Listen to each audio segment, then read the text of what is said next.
Okay, let's be real. Finding an RPG game with a female protagonist and built-in romance is like looking for a needle in a haystack.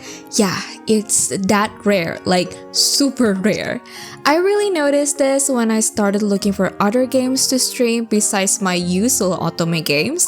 If you didn't know, I also enjoy RPGs because they often have great stories, are challenging, and include quests which I absolutely love. But then reality hit me when my friend and I tried searching for RPGs across all platforms that feature a female protagonist and actual romance. The list was way too short. It honestly made me concerned. I was like, wait, is this really that niche? And yep, it is. That's just the reality. So, over the past few days, I've been digging through Steam and itch.io. I love out the Switch because it's harder to filter games based on that specific criteria there. And guess what? I found some gems. I don't know if I missed anything, but I really did my best. And now I'm excited to share my findings with you. Heartflop XL, romance meets Nihongo. Before that, if you love visual novel, story-rich, or otome games, or if you want to learn Japanese with otome games and experience some heart-fluffy romance, I suggest you to subscribe to this channel because you are in the right place.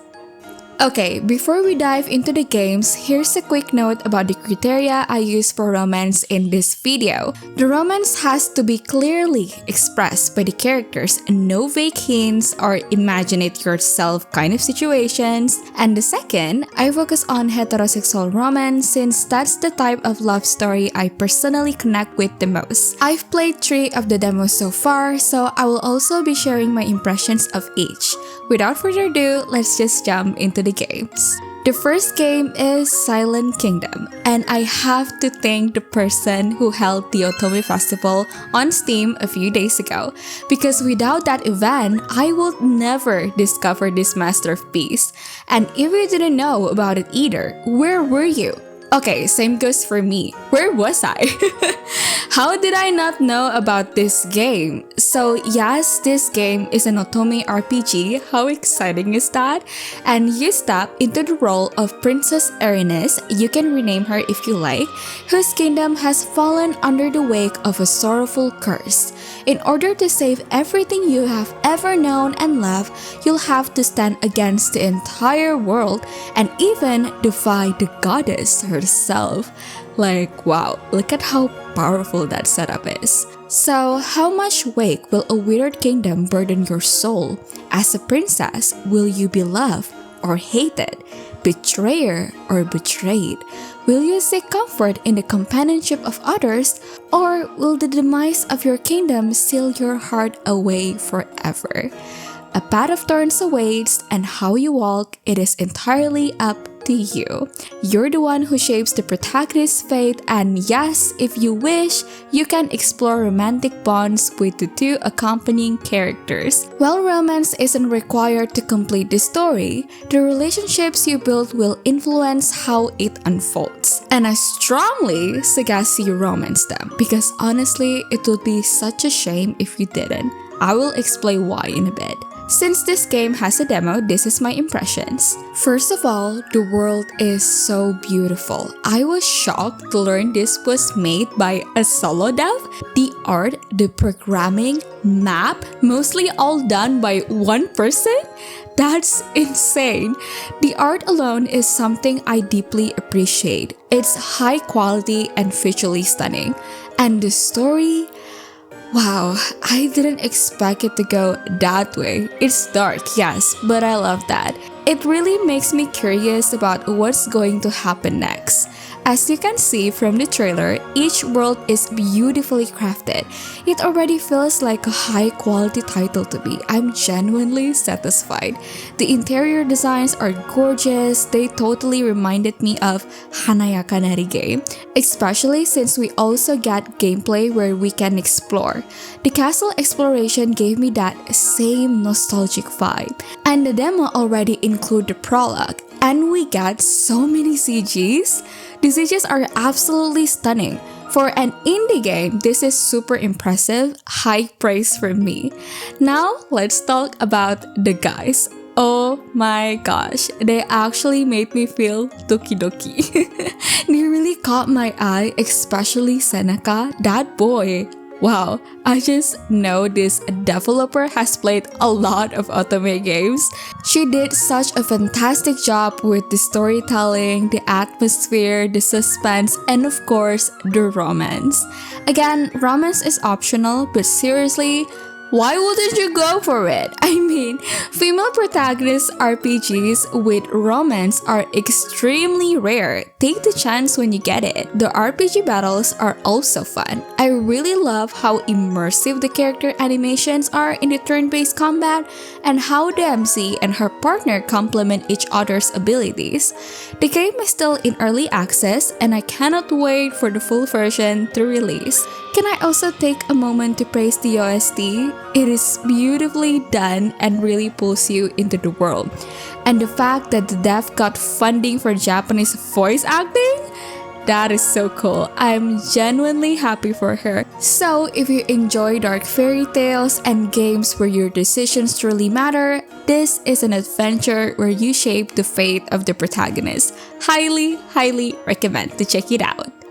Moving on to the Rhapsody series. In the whimsical kingdom of Marl, where magic and music go hand in hand, this charming series unfolds across 3 parts. However, only the first and second entries contain romance. The third is more of a compilation that expands on the world. So let's talk about the first game, Rhapsody, a musical adventure. You play as a kind-hearted girl named Cornet who possesses a magical horn and the rare gift of speaking to living puppets. Cornet dreams of a fairy tale romance of meeting her Prince Charming and living happily ever after. Yes, it gives major Disney vibes and I absolutely love it. Her dream seems to come true when she meets Prince Ferdinand, a charming and gentle royal who captures her heart at first sight. But fate takes a sudden turn when the prince is kidnapped by a powerful witch named Marjorie, who wants him for herself. Determined and brave, Cornet sets off on a heartwarming journey to rescue Ferdinand. But what begins as a quest for love quickly becomes something more. A tale of self-discovery, friendship, and a kind of love that grows not just from fantasy, but from kindness, courage, and song. This game instantly caught my eye with its whimsical fairy tale aesthetic. I fell in love with it right away, but it doesn't stop there. In Rhapsody 2, Ballad of the Little Princess, we follow Cornet's daughter Kururu. Yes, Cornet and Ferdinand got married and has this daughter. Set a few years after the events of the first game, Rhapsody 2 follows the spirited and strong-willed Kururu on her own journey of love and identity. While her mother once chased after her prince with music and magic, Kururu is on a different path. One that's about discovering what true love really means. She's not like her mother, and honestly, I love that contrast. Growing up under the shadow of a legendary fairy tale romance, Kururu feels the pressure of living up to her parents' legacy, but deep down, her heart longs for something real, not just a storybook ending, but a love she can call her own.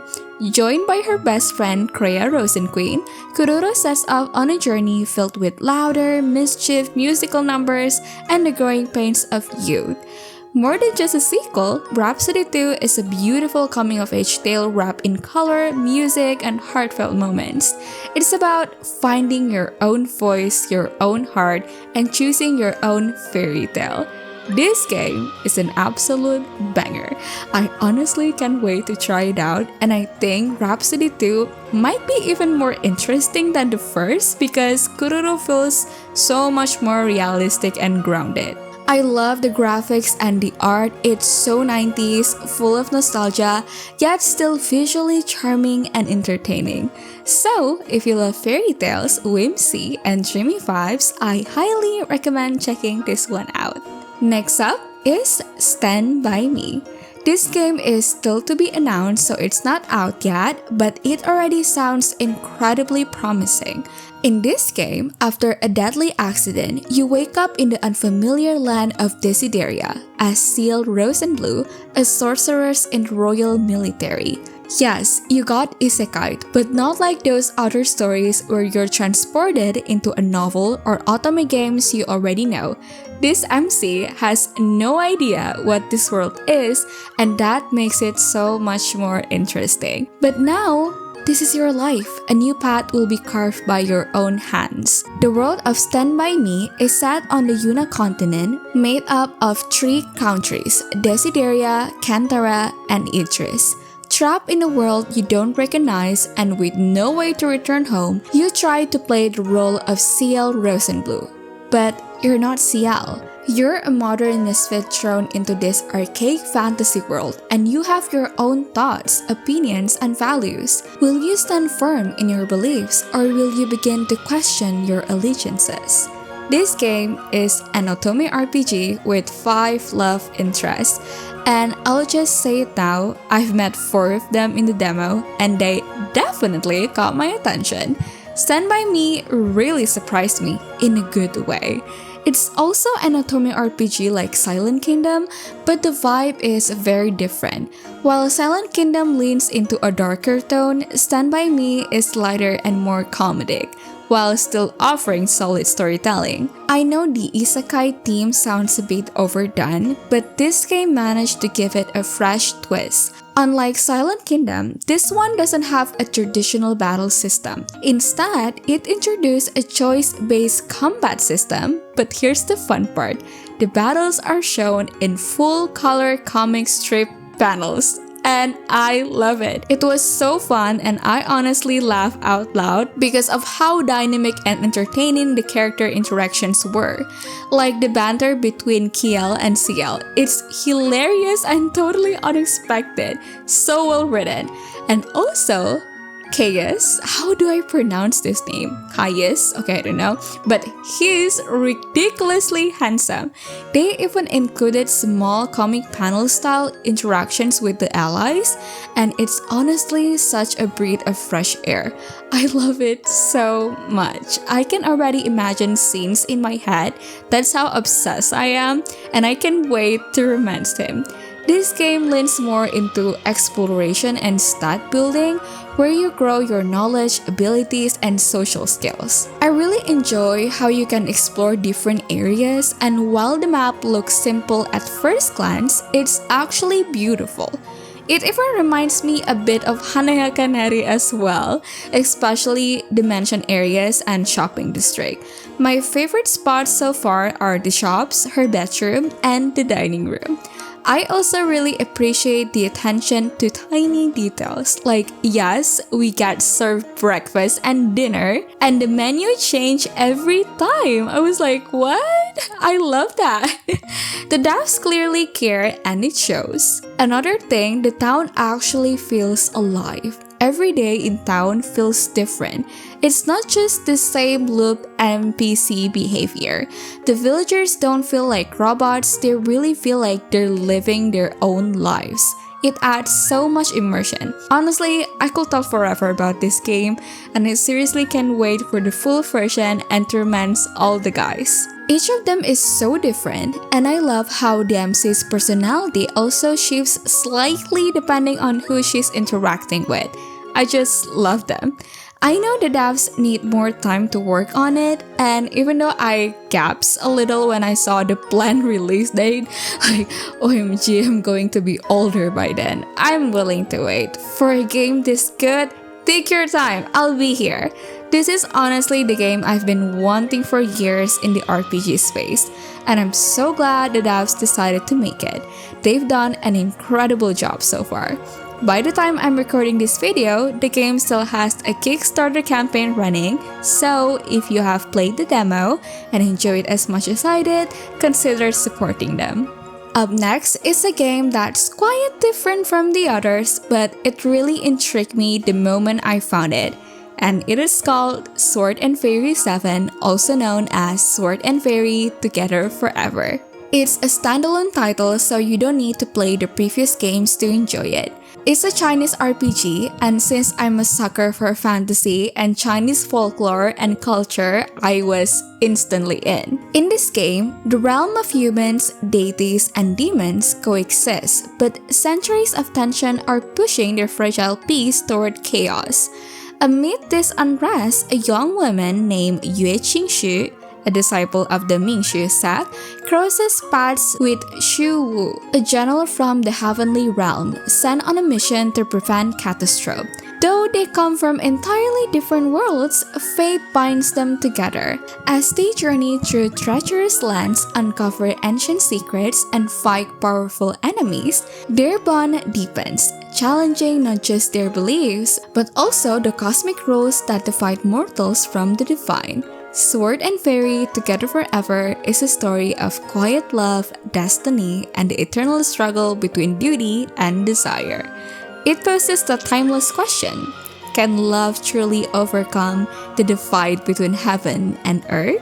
Okay, I really love that whole forbidden love across worlds theme, so I think this game is going to be super exciting and emotionally rich to play. I actually found this post by chance while scrolling through Steam community and immediately thought, okay, I love it. I want to play this game.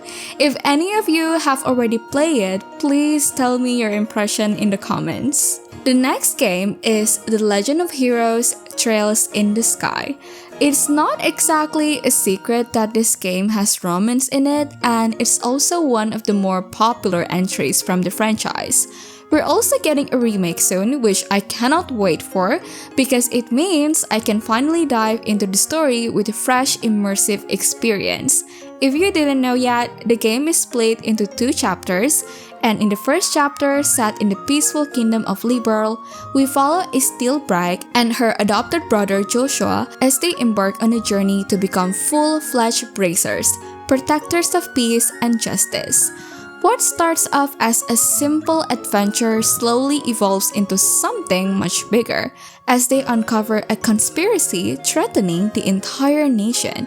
Along the way, Estelle and Joshua not only grow stronger, but their bond deepens, only for everything to be shaken by a shocking revelation at the end of the first game. The second chapter picks up right where the first left off. Estelle sets out on a heartfelt journey of her own, determined to find Joshua and bring him back, no matter what obstacles lie ahead. As she faces off against the mysterious organizations, Ouroboros, is that how we pronounce it, okay? And uncovers even deeper truths about Liberl, Estelle must confront her own emotions and decide what love and courage truly mean. The remake of the first chapter is set to release in fall 2025, and from what I've seen, the graphics have improved significantly with refined gameplay.